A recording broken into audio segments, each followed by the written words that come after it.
Welcome. I'm Glenn Prickett, President and CEO of Gulf of Maine Research Institute, and we're here in my office this evening with John Williamson, my friend, a commercial fisherman, and the co-founder of the Marine Resource Education Program, which supports commercial and recreational fishermen to be engaged in the federal fisheries management process. John, welcome. Delighted to be here, Glenn. Thank you. So, John, you know at Gulf of Maine Research Institute, our mission is to develop and deliver collaborative solutions to global ocean challenges, and one of our highest priorities is to help the fishing and seafood industry adapt to the changing ocean. And here in the Gulf of Maine, our waters are warming 3 to 4 times as fast as the global average, which means that fisheries species are moving, the markets are evolving, and fishermen are finding very creative ways to adapt to these changes. So that's what we want to talk to you about tonight. You're an expert in this area, so we basically want you to tell some fish stories about what's happening out there in the water.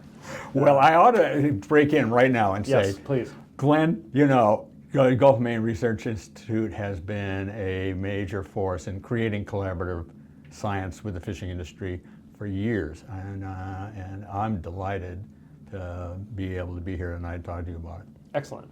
So bring us up to speed. What's it like on the water for fishermen today? How is it different than when you got started, and how is it changing? What does it look like in the near future? Over 50 years. Well, when I first got into the business, commercial fishing was a subsistence economy. It was fish didn't travel very far from the dock when it would get, and so the market for fish was local.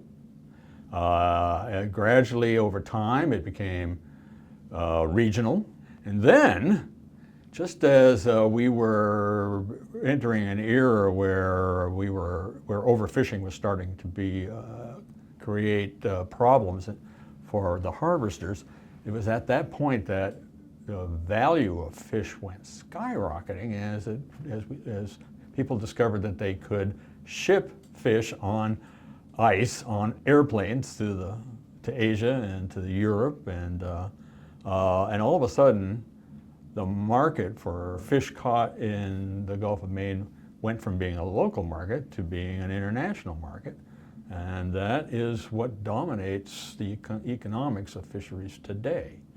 At the same time, we were learning how to manage this resource sustainably. Fishery management impresses me as being a big experiment, and every time we take a management action, we are basically following a hypothesis here. We're doing this, we think it's going to have this result, we monitor it closely over the course of 2 or 3 or 4 years, and it turns out we didn't get the result we were after. We got something else. And that's been a learning. Yeah. So you, 20 years ago, were the co-founder of the Marine Resources Education Program, and the idea was that we had fishermen and scientists and advocates who were all coming from different perspectives, saw things in the water differently, didn't agree on things. A lot of times the fishermen felt kind of left out of the process. So you created MREP, the Marine Resource Education Program, to address that. So tell us, from your perspective, having led MREP over these many years, how is that collaboration working? How do these different parties who see things so differently come together to make good management decisions about the fisheries? One of the problems that is inherent in the period of stock decline and collapse and then rebuilding was that the fishing community and the science community just did not agree on what they were seeing. The science community depends on statistical analysis. Fishermen use common sense. Both things are valid, but the vocabulary of each is so different. Though at the time, the scientists were telling us things, and the fishermen were saying, well, that's not what we see. It was really necessary to create a venue to get fishermen and scientists in the same room together and at least learn each other's vocabularies so that there could be better conversation. And it turns out that The scientists have discovered over the years, primarily in these MREP workshops, is that there are questions they didn't know to ask. At the same time, fishermen are learning how to do science on the decks of their vessels and the value of the data that they collect daily. And so the two cultures are gradually merging. There's a subset of people from the fishing industry and people from the science community that are it's a cohort that have met in the middle, and they talk now regularly. That's true. And that's been the biggest positive byproduct out of the Marine Resource Education Program as I've seen it play out. That's terrific. Yeah, and we've seen fishermen able to participate in the whole management process better than they had before. And we've even seen fishermen who came out of MREP join the councils and talk to their fellow fishermen on the docks to help them better understand the process. I have to say, at the time that we launched this in 2001, I never would have guessed it would play out as it has, and I'm thrilled. And I think I credit the fishing industry with having the wisdom and the talent to actually reach for a better tomorrow. Yeah, well, thank you for everything you did to get MREP going, and you're still a leader on the National Steering Committee, and you keep us at GMRI true to the mission. We run MREP, but it's for fishermen by fishermen, and we take that very seriously. It's been a good partnership. Good. Let's come back to this question of how the industry and how fishermen are adapting to the changing ocean. What are you seeing, and what do you think those of us in the science community and in the management councils need to be doing to support them? Well, it's hard to see very far over the horizon here. For the near future, at least, the Gulf of Maine is one of the most prolific ecosystems on the planet. I don't know if people fully grasp how much value the Gulf of Maine produces in seafood. And we have the two most valuable fisheries in the country.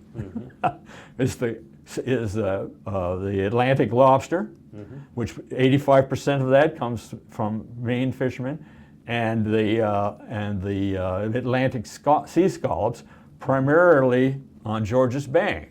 Okay, so this entire ecosystem is hugely productive.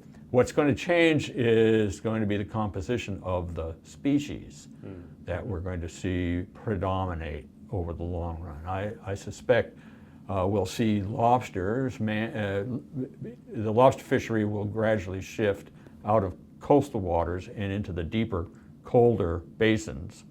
We're seeing that shift now, actually. And I'm sure that trend is going to continue. So we'll see lobsters. We probably will continue to see groundfish, primarily codfish, migrating and living in the deep water basins. But in the warmer, higher elevations in the Gulf of Maine, we are already seeing black sea bass. We're starting to see squid in large schools coming into the Gulf of Maine with that, and that's a very new phenomenon. Squid fishery is a valuable fishery. Again, from the mid-Atlantic states, we're seeing it coming into the Gulf of Maine. So the mix of species in the Gulf of Maine are going to change. Overall, I think that we will also see the management system moving the fisheries into more and more into a management regime that is somewhat akin to aquaculture rather than wild capture fisheries. Say more about that. We're getting to the point now where every fish that comes on board a vessel is being recorded into the system, and that data is going in real time. When the boat hits the dock, that data is going automatically into data collection through phone connections. So automatically. Yeah. So as we learn how to collect this data in real time, being able to do it in real time creates a whole different regime for for being able to manage in real time, rather than a time lag that the fishery management processes had to deal with in the past.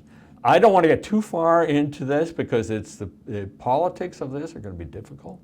It's going to mean a cultural change for the fishing industry, but we're seeing that cultural change happen, and it's generational.